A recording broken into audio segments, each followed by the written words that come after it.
महाकाली का स्वरूप अगर कलयुग में ना इस्तेमाल किया जाए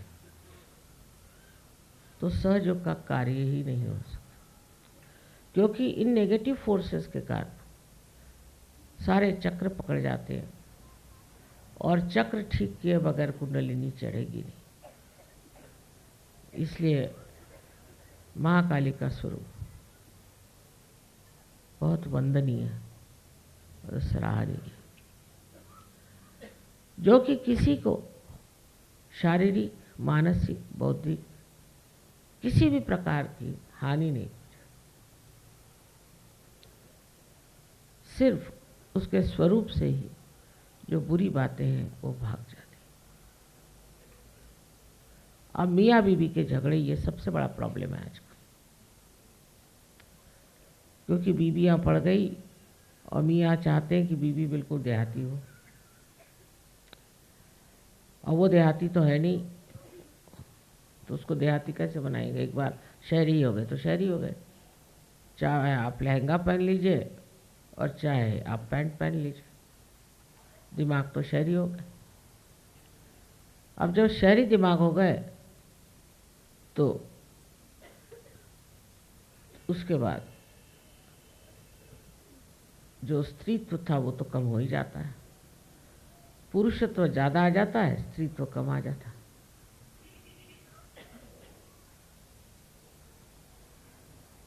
और स्त्री का जो सबसे बड़ा गुण है शालीनता, वही खत्म हो जाती है। वो शालीनता जो स्त्री का स्वरूप है, उसको रणांगण में जाने की जरूरत नहीं। पद्मिनी ने अपने को 3000 औरतों के साथ चित्तौड़गढ़ के किले पर ही जला लिया था। वो कोई तलवार लेकर बाहर नहीं गई थी, पर जब जरूरत पड़ी तो झांसी की रानी हाथ में तलवार लेकर के खड़ी हुई। तब मुझे याद है अंग्रेज ने कहा था कि हमारी तो विजय है, लेकिन गौरव तो झांसी की रानी का।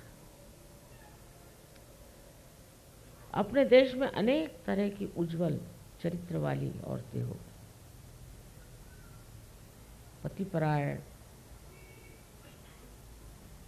स्त्री धर्म में अत्यंत उच्च ऐसी औरतें हो गई हैं जिन्होंने अपने सूझबूझ से अपना घर संभाला।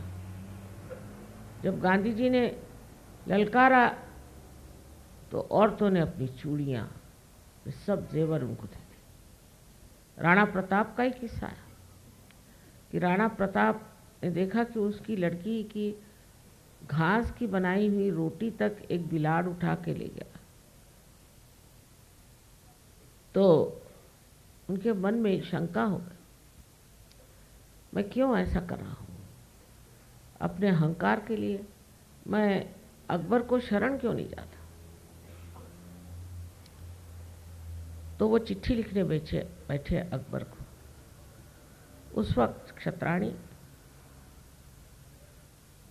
उनकी पत्नी की शक्ति जागृत हुई, हाथ में भाला लेकर उसने अपने लड़की पे लगा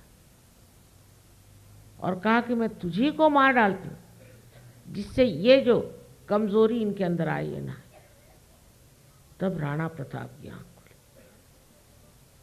हमारे यहाँ औरतों ने अगर सोचना ही है तो पिछली बात सोचें कि रणांगण में अपने पतियों को टीका लगा करके लड़ने भेजा था। इन अंग्रेजों से कौन लड़े?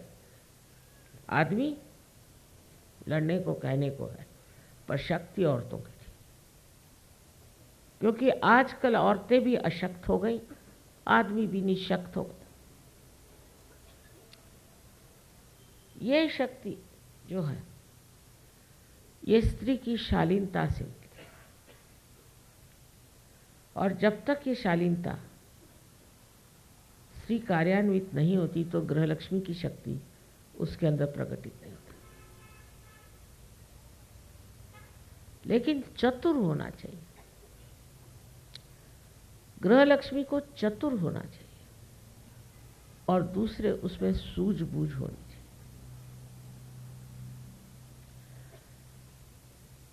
सो ये कहें कि जब महाकाली शक्ति अत्यंत शांत हो जाती है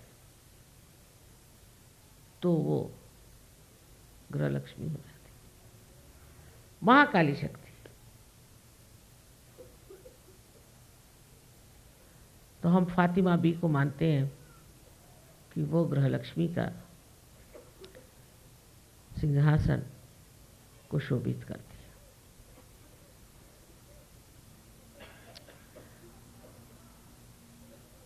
महाकाली की इस शक्ति से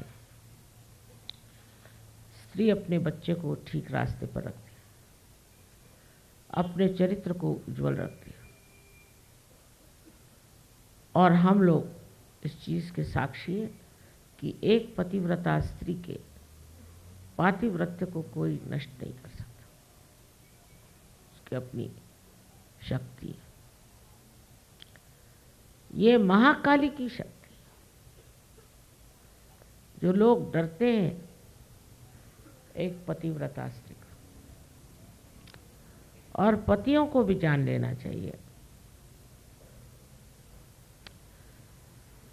कि उनके अंदर जो कार्य शक्ति है वो भी स्त्री से ही आती है।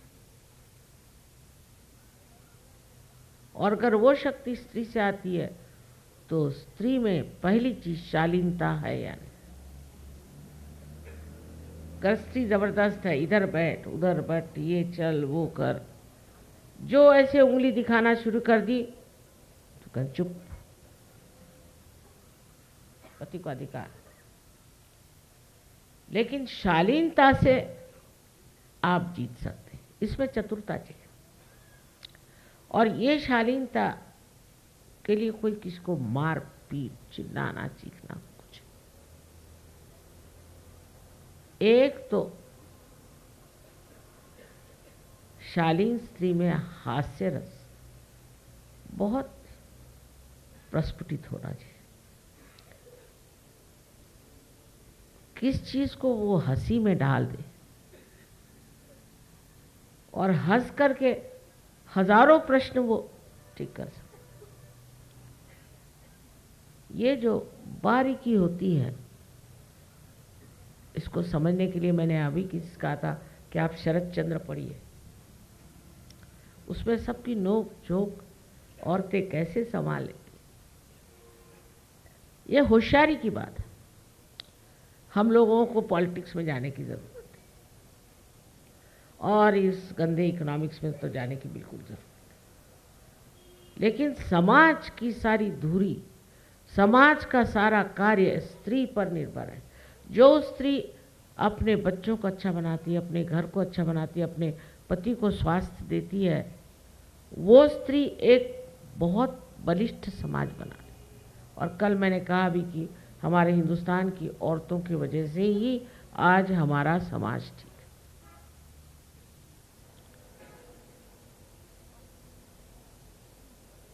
पर स्त्री का स्वभाव शालीन होना चाहिए और उसकी शक्ति भी शालीनता में, उद्दामता में नहीं। उसको दंड ठोकने की जरूरत नहीं, बिल्कुल। उसकी जो शालीनता है, उस शक्ति पर वो सारे दुनिया को जीत सकती। उसकी चाल ढाल, उसका ढंग एक देवी स्वरूप होना चाहिए। सो महाकाली शक्ति तो अनेक चीजों पे बैठती है, उसके अपने अपने वाहन हैं।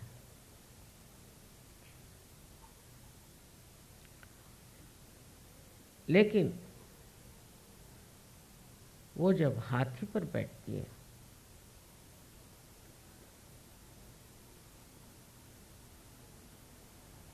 तो उसे ललिता गौरी कहते हैं।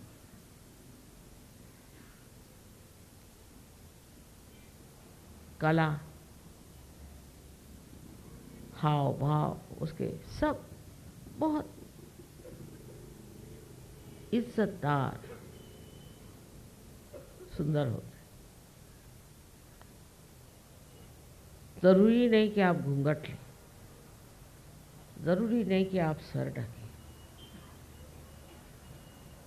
लेकिन आँखों में शालीनता होनी चाहिए। शालीन बहुत बड़ा वर्ड है, बड़ा शब्द है। इसमें बहुत सी चीज़ें समाई हुई, क्योंकि जो रुद्र स्वरूपा है, उस रुद्र स्वरूपा को अगर सौम्य स्वरूप होना है, इसीलिए कहा है कि आप घूंघट ले लो, सर ढक लो, बुर्का ले लो, क्योंकि आप महाकाली, जो आपको देख ले वही भस्म हो जाए, जो विधि निगाह से आपको देखे वही खत्म हो जाए। आपके संरक्षण के लिए नहीं, प्रोटेक्शन के लिए नहीं, लेकिन वो दूसरे के जो आपके ऊपर बुरी निगाह डाले वो भस्म हो जाए, वो नष्ट हो जाए। ऐसी ये महाकाली की महान शक्ति है। दिखने में तो बहुत ही सोज्वल, बहुत शाली, अंदर से उसकी शक्ति जो है वो अंदर से कार्यान्वित होती। तो महाकाली को लोग कहते हैं कि ये तो बड़ी रुद्र शक्ति है माँ, किंतु इसकी शालीनता देखने पे आश्चर्य होता है कि क्या ये महामाया है। देखो कि है तो महाकाली और इतनी शालीन, जैसे नववधु जैसे, वाह वाह क्या कहने, ऐसी शर्माएगी, ऐसे मीठी बोल बोलेगी कि जैसे फूल जड़ रहे, ऐसे प्यार करेगी कि विश्वास नहीं हो। लेकिन ये महाकाली की शक्ति,